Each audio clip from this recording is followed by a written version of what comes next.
할렐루야. 오늘 함께 예배드리는 여러분들을 주님의 이름으로 축복하고 사랑합니다. 그런 의미에서 옆에 분을 바라보면서 인사합시다. 당신이 있어 행복합니다.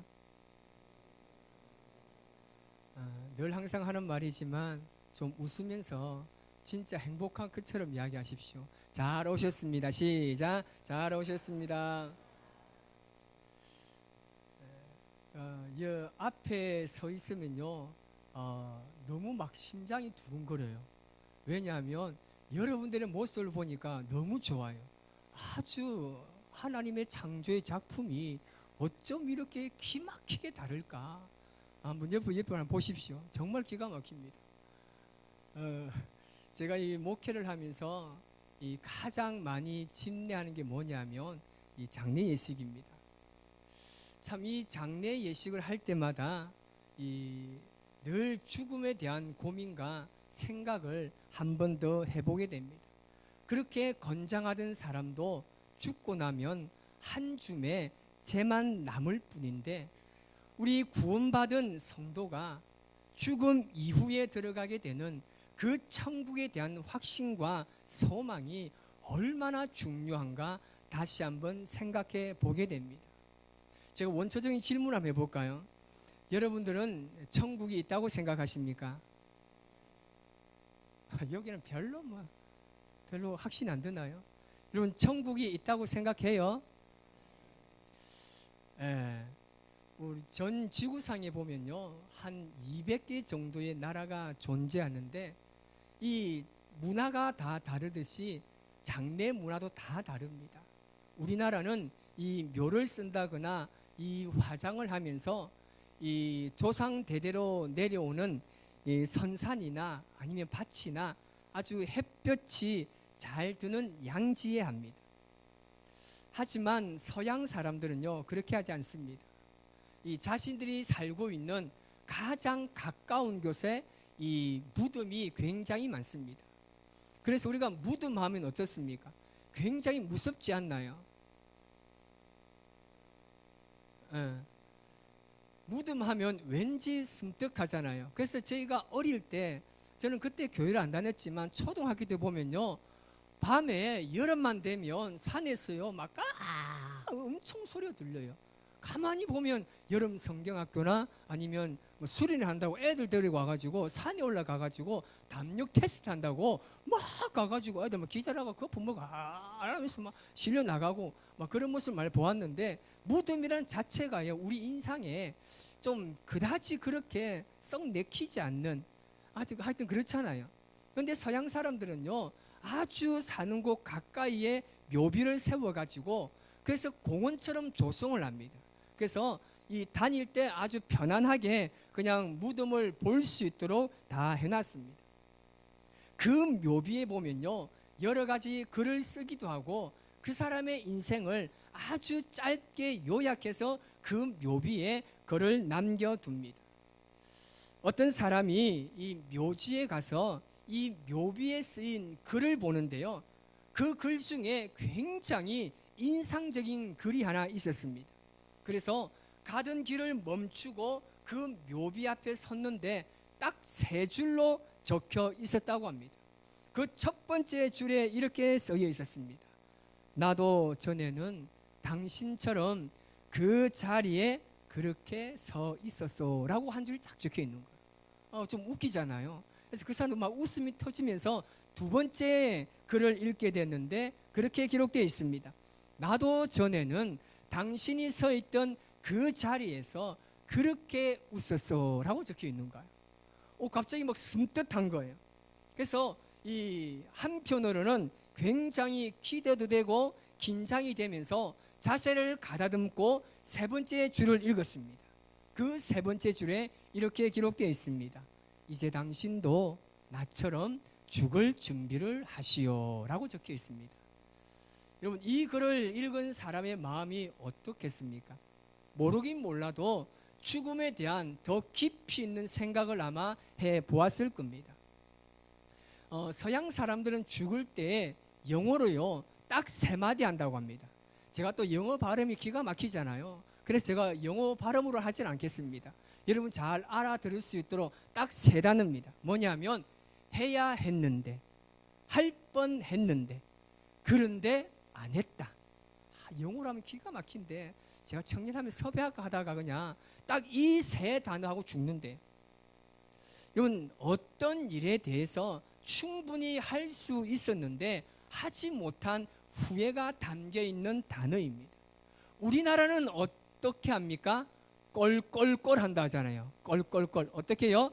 좀 더 사랑할 걸, 좀 더 섬길 걸, 좀 더 잘 살 걸. 껄껄껄. 시작. 뭐냐면 모든 사람들이 죽음 앞에 설 때는요, 그렇게 후회만 남는다는 겁니다. 사람은 누구나 세 가지 인생을 산다고 합니다. 그 첫 번째 생은요, 태생으로서 사람이 처음 엄마 속에 이 뱃속에 살 때 10달을 사는 생입니다. 두 번째, 그 다음이 바로 인생입니다. 출생을 하고 죽을 때까지의 그 일생을 이야기합니다. 세 번째 생은요, 바로 영생입니다. 죽음 이후에 영원한 생명이 있다는 것이죠. 그런데 이 태생을 살 때 절대 인생을 알 수 없습니다. 마찬가지로 인생을 살 때도 절대 영생을 알 수 없는 것입니다. 그러나 이 세 가지 생은 사람들 모두에게 주어지는 생으로서 태생은 인생을 위해서 존재하는 것이고 인생은 영생을 위해서 존재한다는 사실입니다. 여러분들이 잘 아는 유시민 씨가 있습니다. 그분이 어떻게 살 것인가 라는 책을 쓰면서 제가 그 책의 내용을 짧게 소개할까 합니다. 죽음 다음에 무엇이 있을까? 만약 내일 죽는다면 오늘 무엇을 할까? 잘 죽으려면 어떻게 준비해야 하는 것일까?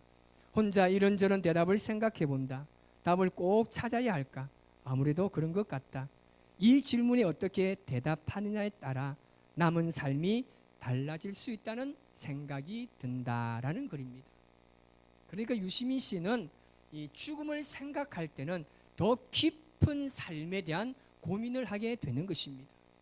그러면서 어떤 죽음을 준비하느냐에 따라서 삶과 그리고 삶의 내용과 의미, 품격이 달라지고 남아있는 삶의 시간이 길수록 죽음에 대한 생각은 더 큰 가치로 다가온다는 것입니다. 그러면서 다시 한번 죽음에 대해서, 영생에 대해서, 천국에 대해서 잘 정리해 봐야 되겠다는 생각을 제가 한 것입니다. 여러분 지금 오늘 처음 교회 나오신 분도 있는데 처음 교회 나가는데 목사님 막 죽어라 해서고 죽음에 대한 이야기 해서고 불편한 것 같지만 조금 더 깊이 생각해 보면 우리 인생의 죽음이 얼마나 우리의 삶에 정말 가치 있는 인생을 살게 하는가 알 수 있을 겁니다. 여러분 그렇지 않습니까? 죽음에 대한 준비만큼 엄숙한 것은 없습니다. 근데 참으로 알려냐는 것은 뭐냐면요, 죽은 다음에는 죽을 준비를 할 수 없다는 사실입니다. 죽을 준비도요, 살아있을 동안에 해야 하는 겁니다. 그래서 어떤 사람은 죽을 준비에 대해서 이렇게 말했습니다. 죽을 준비는 오늘을 결코 허비하지 않는 것이다. 오히려 올바로 죽을 준비를 하는 것이라고 말했습니다. 참 맞는 말 아닙니까? 이런 의미에서 오늘 본문의 말씀은요, 예수님께서 이제 죽음에 임박했다는 사실을 잘 알고 기도하신 내용입니다. 그리고 예수님께서 기도하시면서 이 기도한 내용을 가지고 제자들에게 교육하고 너희들도 반드시 이렇게 살라고 말씀하신 내용인데, 오늘 요한복음 17장 3절 말씀을 여러분들이 알기 쉽게 세번역 성경으로 우리 같이 한번 읽습니다. 영생은 오직 한 분이신 참 하나님을 알고 또 아버지께서 보내신 예수 그리스도를 아는 것입니다. 이 말씀은요, 이제 예수님께서는 내일 되면 돌아가십니다. 돌아가실 것을 아시면서 기도하시는 건데 심각한 생각으로 지금 제자들에게 가르치고 훈계하시는 말씀입니다. 영생은 곧 유일하신 참 하나님과 그가 보내신 자 예수 그리스도를 아는 것입니다. 여러분, 영생이 뭐라고 말씀하셨습니까? 하나님을 아는 것이 영생입니다. 예수님을 아는 것이 영생인 줄 믿습니다. 여기서 영생을 정의합니다. 영생은요, 우리가 영생을 얻은 사람은요, 다른 말로 표현하면 구원받은 사람이라고 표현할 수 있습니다. 그래서 영생은 하나님을 아는 것이고 하나님께서 보내신 예수님을 아는 것입니다. 다시 말하면 하나님을 안다고 했을 때 정말 알고 얼마나 알고 바로 아느냐, 이것이 중요한 겁니다. 한국에 참 유명한 목사님 많습니다. 그 중에 이 길선주 목사님이란 분이 계셨습니다. 이 목사님께서는요, 살아생전에 성경을요 만독을 하셨습니다. 좀 놀래보세요. 성경을 만독하셨습니다. 아직도 감이 안 오십니까? 여러분 가지고 있는 그 성경책을요, 창세기부터 요한계시록까지 만복을 읽었다니까요. 그리고 요한계시록 이 성경 자체를요 다 암송하셨습니다.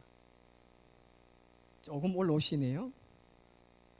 자, 이분은 참 이렇게 위대하신 분인데요, 이분이 한국에서 정말 모르는 사람은요 거의 없습니다.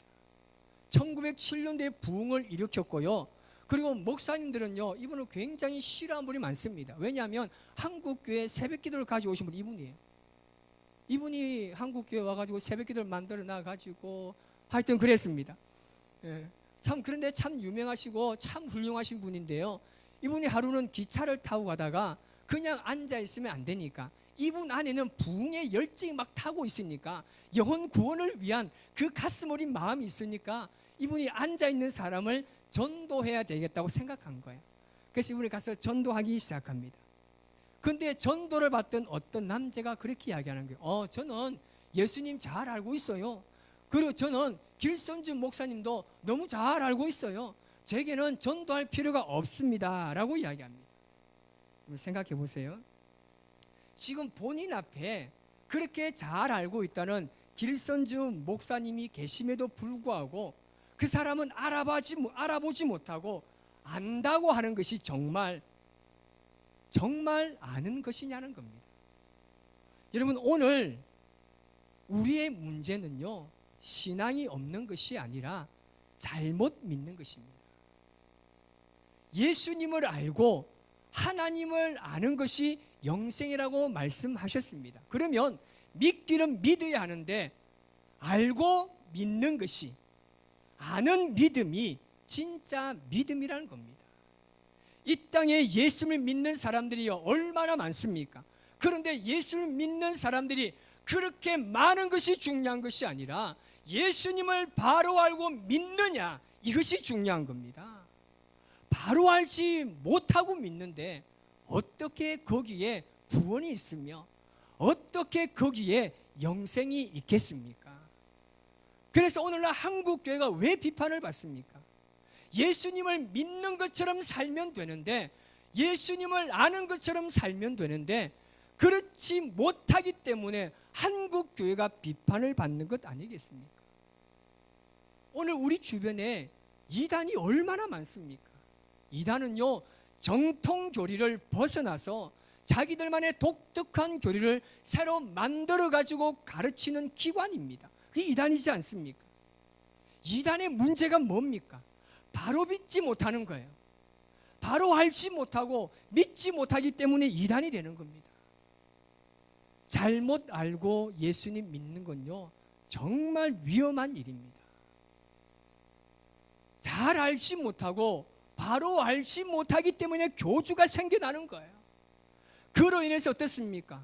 이 사회가 혼란스럽고 가정도 깨지고 심지어 내 인생까지, 내 삶도 완전히 무너지지 않습니까? 얼마나 이것이 무서운 일입니까? 그래서 우리는요 바로 알고 믿어야 하는 것입니다. 오늘 본문에서 말씀하시는 안다는 것이 무엇이겠습니까? 안다는 것은요 모르던 하나님을 어느 순간에 내가 알게 되는 겁니다. 예수 그리스도가 어떤 분인지 내가 처음에 몰랐는데 알게 되는 것입니다.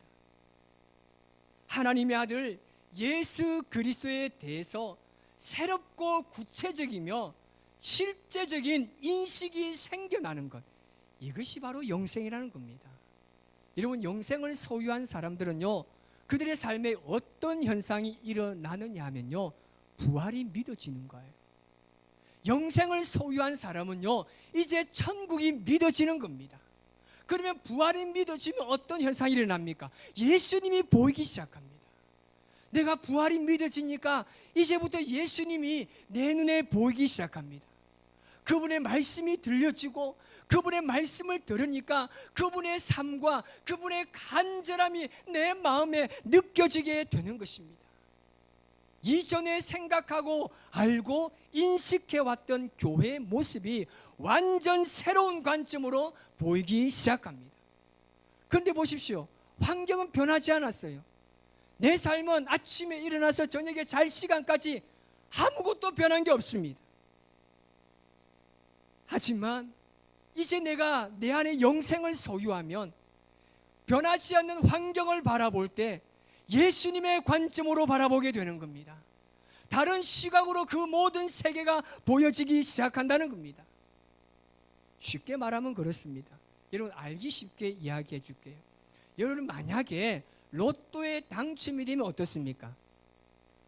돈에 대한 새로운 지평이 열리지 않습니까? 옛날에는 이 꽃을 사고 싶었는데 이게 5만 원짜리인데 너무 좋은데 사고 싶어서 못 샀어요. 로또가 딱 당첨되면 어떻습니까? 다 사줍니다. 너도 사주고 너도 사주고 완전 지평이 달라집니다. 자기의 본래의 삶은 바뀌지 않았습니다. 그런데 자신이 바라보는 환경과 그 사람의 인식들이 새롭게 내게 다가오는 것입니다. 이 영생을 소유한 삶을 살아가는 저와 여러분의 삶이 되시기를 주님의 이름으로 축복합니다. 인생이 어떻게 해야 완성이 되겠습니까? 현실만 보는 사람은요, 인생을 충만하게 살지 못합니다. 지금 우리가 살고 있는 이 인생이 전부가 아니라 성경에 말한 천국이 확실히 있고 이것이 실제라는 것을 알 때만이 이 세상에서 올바로 살아갈 수 있는 힘과 권력과 능력이 생기는 것입니다. 그래야만 우리가 바로 살 수 있다는 것이죠. 여러분 잘 아는 이혜령 박사님은 그런 말을 했습니다. 죽음에 대한 의식이 없이는 생명을 느낄 수 없는 것이 인간의 조건이다. 죽음이 아니면 들을 수 없는 하나님의 음성이 있는데 죽음은 바로 하나님을 잊지 않고 살아가는 음성이다. 지금 잘 나가도 우리는 다 죽습니다. 그 죽음을 기억해야 진짜 삶을 살 수 있습니다. 죽음 앞에 서야 비로소 진짜와 가짜, 영원한 것과 영원하지 않는 것이 드러납니다 라고 말했습니다. 여러분, 천국은 확실히 존재합니다. 믿으십니까? 우리 옆에 인사합시다. 천국은 확실히 존재합니다. 시작. 여러분, 가정에 애완동물 다 키우고 계신 분 계시잖아요. 가정에 보면요, 애완동물들은요, 그 가정의 식구들의 서열을요, 굉장히 잘 압니다. 강아지는요, 이 가정에서 누가 결정권자인지, 누구에게 애교를 부려야 하는지, 누구에게 짖어야 하는지를요, 강아지나 아니면 애완동물들은 너무 잘 압니다. 특히 먹이를 주는 사람에게 얼마나 애교를 잘 부르는지 굉장히 놀랍습니다. 그래서 누군가 손님이 그 집에 찾아갔을 때 그 애완동물이 주인에게 안 가고 손님에게 오면 이것은 뭐라고요? 이 주인은 별로라는 거예요. 내가 이 집을 잘못 찾았나? 내가 다시 다른 데 가야 되나? 이렇다는 거죠. 애완동물은요, 너무 잘 압니다. 자기를 사랑하는 사람과 먹이를 주는 사람을요, 기가 막히게 잘 압니다. 그런데 사람은 어떻습니까? 사람은요, 자신을 지으신 창조주를 알고 그분에게 절대 순종하며 살고 있을까요? 그렇지 않습니다. 사람은요, 어리석게도 하나님을 안다고 말하지만 아는 것처럼 살지 않는 것이 현실입니다. 잉글랜드의 철학자인 프란시안 베이컨이라는 사람이요, 아는 것이 힘이라고 말했습니다. 저는 사실 이 말에 절반은 동의하지 않습니다. 힘이라는 것은 내가 그 힘을 어딘가에 사용했을 때 그 힘이 작용하고 이것이 힘이 되는지 힘이 되지 않는지를 알 수 있습니다. 그래서 어쩌면 아는 것이 힘이 아니라 아는 것을 실천에 옮기는 것이 진짜 힘이고 능력이 되는 것입니다. 어떤 분야에서요, 지식적으로 아는 사람은요 굉장히 많지만 그것을 실행에 옮기는 사람은요 그렇게 많지 않는 것 같습니다. 여러분, 교회에 다닌다고 해서 다 천국 갈 수 있을까요? 나는 지금 죽으면 천국 갈 수 있다. 손 내려보세요. 역시 믿음이 좋으신 분들 다르긴 다릅니다. 여러분, 천국에 가는 것은요 내가 교회 다니는 것이 중요한 것이 아니라 내가 천국에 갈 수 있도록 삶을 살아내는 것이 더욱 중요한 줄 믿습니다. 그래서 예수님께서 이 영생을요 교회 다니는 사람들에게만 국한시키지 않습니다. 그래서 오늘 말씀 보니까 예수님께서 뭐라고 말씀하십니까? 모든 사람에게 영생을 주신다고 말씀하셨습니다. 이 말씀을 하나님께서 모든 사람들에게 이 영생의 문을, 그 영생의 길을 걸어갈 수 있도록 하나님께서 열어두셨다는 말입니다. 여러분 모두에게, 오늘 교회라는 곳을 처음 오신 분들이나 아니면 50년, 60년 평생을 교회 다니신 분들이나 모두에게 이 영생을 하나님께서 열어두셨습니다. 이것이 하나님께서 우리에게 주시는 전적인 은혜의 선물인 줄 믿습니다. 그럼 우리가 선택해야 되잖아요. 아마 여러분 중에 영원한 삶이 있다는 사실을 100% 믿는 사람이 있는가 하면 100% 믿어지지 않는 사람이 분명히 있을 수 있습니다. 그래서 우리는 50%의 확신과 이 50%의 불신이 늘 우리 속에, 우리 안에 충돌을 하게 되는 겁니다. 늘 이것이 우리 안에 어우러져 살아가면서 이 불신과 확신이 계속해서 우리의 삶에 충돌을 일으키고 있습니다. 이럴 때 여러분은 어떤 선택을 하시겠습니까? 모든 것에는요 다 때가 있는 줄 믿습니다. 인생을 지혜롭게 산다는 것은요 때에 맞게 살아야 하는 것입니다. 지금요 겨울이 다가오는데 반바지 반팔 입고 다니는 사람들 보십시오. 때에 맞는 옷입니까? 그렇지 않습니다. 물론 사정이 있겠지만 때에 맞지 않습니다. 때에 맞춰야 된다는 겁니다. 제가 이것을 입고 지금 저 축구장 앞에 가 서 있어 보십시오. 저를 뭐라고 하겠습니까? 오늘 목사님 맛이 살짝 가셨네 안 하겠습니까? 우리 인생은요 다 때가 있다는 겁니다. 오늘 우리 교회에 처음 오신 분들도 지금이 내가 예수님을 알아가야 할 때인 줄 믿습니다. 그렇게 하나님을 믿고 살아가야 할 이 소중한 이 시간을 그냥 허비하는 것이 아니라 지혜롭게 살아가시기를 바랍니다. 그래서 이제부터라도 후회하는 껄껄거리의 인생을 사는 것이 아니라 하나님께서 주시는 이 귀한 영혼의 생명을 누리기로 결단하며 하나님의 선물인 이 영생의 삶을 살아가시기를 바랍니다. 괜찮습니다. 영생? 그게 뭐야? 몰라도 괜찮아요. 계속해서 예수님 믿는 사람들과 함께 만나보시고 여러분 또 교회를 한번 나와보시면 이 영생이 뭐고 왜 교회 사람들이 그렇게 우리한테 핀찬을 받으면서까지 왜 예수 믿으세요? 왜 예수 믿으세요? 자기 돈 들여가면서 선물 사주고 밥 사주면서 교회 한 번만 와달라고 왜 이렇게 하는지 알게 돼요. 지금 이해 안 되죠? 그런데요 우리가요 정말 예수님을 아는 것, 그 하나님을 알아갈 때 우리는 세상이 알 수도 없고 감당할 수 없는 기쁨이 우리의 삶에 충만할 줄 믿습니다. 이런 교회가 뭐가 그리 재밌냐고 말하잖아요. 여러분 교회 재밌나요? 여러분 교회 다니는 사람이 대답하면 심각한 겁니다. 여러분 교회 오시면 재밌나요? 저는요 세상에서 제일 재미없는 데가 교회라 생각합니다. 정말 놀 줄도 모르고요. 제가 옛날에 부목사 할 때요, 우리 뭐 권사회나 뭐 남성교나 차 타고 놀러 가잖아요. 가면요 노래를 한 곡 땡기고 싶은데 이 노래를 못 해가지고 제가 당당하게 했습니다. 주님은 나의 동반자. 이러니까 사람들이 막 와 불러봐야 나는 개똥벌레. 아이고, 개똥벌레 다 죽었어요.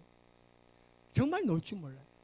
그런데요 내가 예수님을 알고 예수님을 믿으면요 개똥벌레도 필요 없고 여러분 뭐 동반자 필요 없어요. 예수님 자체가 내 인생에 너무 좋은 거예요. 예수님 그 자체를 내가 믿고 함께 믿음의 삶을 살아가는 우리가 함께 이 길을 걸어간다는 그 자체가요 너무 좋고 너무 행복한 거예요. 이 삶이 우리에게 늘 함께 하시기를 바랍니다. 이 영생을 소유해서 확실하게 있는 그 놀라운 하나님의 천국을 우리 모두가 경험하는 삶을 살아가시기를 주님의 이름으로 축복합니다. 기도하겠습니다.